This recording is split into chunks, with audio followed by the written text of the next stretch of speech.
So this is the continuation of the previous video in which we will discussing the clinical features of a person who is suffering from sickle cell disease.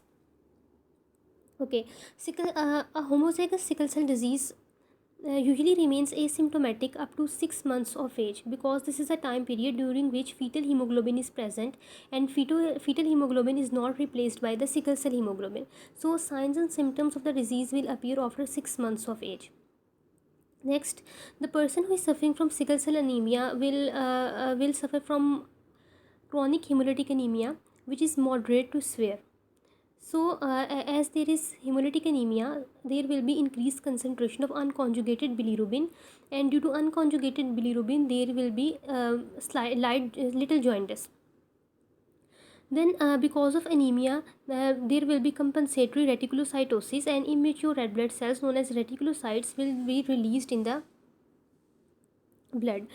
Then these red blood cells, which are sickle shaped, will cause occlusion of the small blood vessels, and it will result in pain crisis. Then a person who is suffering from sickle cell disease may suffer from a condition called acute chest syndrome. We have already discussed that whenever there is infection in the body, then this infection causes sluggishness in the blood flow. So if a person is suffering from sickle cell disease, already there is there is little oxygenation of the tissues, because the person is suffering from anemia at the same time. Now if there is infection, then it results in sluggish blood flow. In acute chest syndrome, there is pulmonary infection, so blood flow to the kidney is reduced. So when there is hypoxia of the pulmonary beds, this causes worsening of the pulmonary function and hypoxia. So this is known as the acute chest syndrome. At the same time, person can also suffer from stroke because of vasoocclusion in the blood vessels of the brain.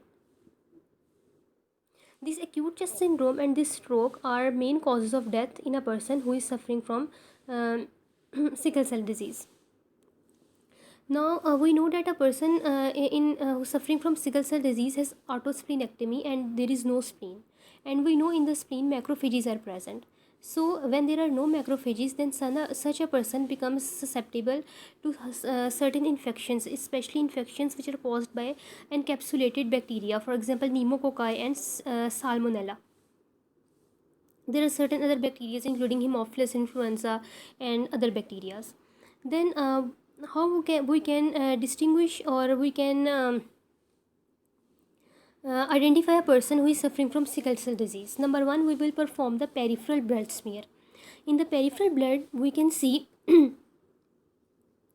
irreversibly sickle red cells. Then there will if we have to diagnose the disease during prenatal stage, then we can perform amniocentesis. Then diagnosis can be confirmed by electrophoretic demonstration of hemoglobin S. In electrophoresis, different types of hemoglobins can be seen, which separate from one another, and if there is hemoglobin S present, then we can detect that the person is suffering from sickle cell disease. Now, how we can treat a person who is suffering from sickle cell disease? Okay. Number one, we have to give the person oxygen plus fluids. This is known as the supportive care. We will provide the supportive care to the person, in which we will give oxygen and fluids to the person. This oxygen and fluids improve hypoxia, dehydration and acidosis, and we know that these three conditions, hypoxia, acidosis and dehydration, these three are the main culprit factors which can lead to sickle cell disease. So first of all, we will give the supportive care. Number two, we will give opioids. Opioids are given for the management of pain, because the person is suffering from pain crisis. Number three, we will give antibiotics to the person, because prophylactic antibiotics can be given in children, especially penicillin and or erythromycin if a person is allergic from penicillin. Then if the person suffers from some infection like bacterial infection or acute chest syndrome, then antibiotics are given to treat the underlying bacterial infection. Then as the person is suffering from hemolytic anemia, then blood transfusion is given when required, but it can result in iron overload, so iron chelating agents are given along with the blood transfusion. Then there is another drug which is known as hydroxyurea. What is the function of hydroxyurea? This hydroxyurea actually causes increased concentration of gamma globin chains.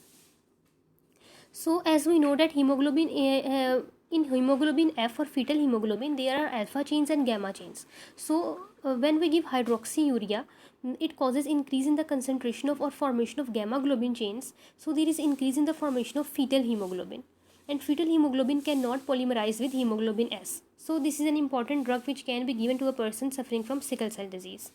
Then we can give bone marrow transplant and gene therapy. So this is all about sickle cell disease. In our next video, we will continue with thalassemia.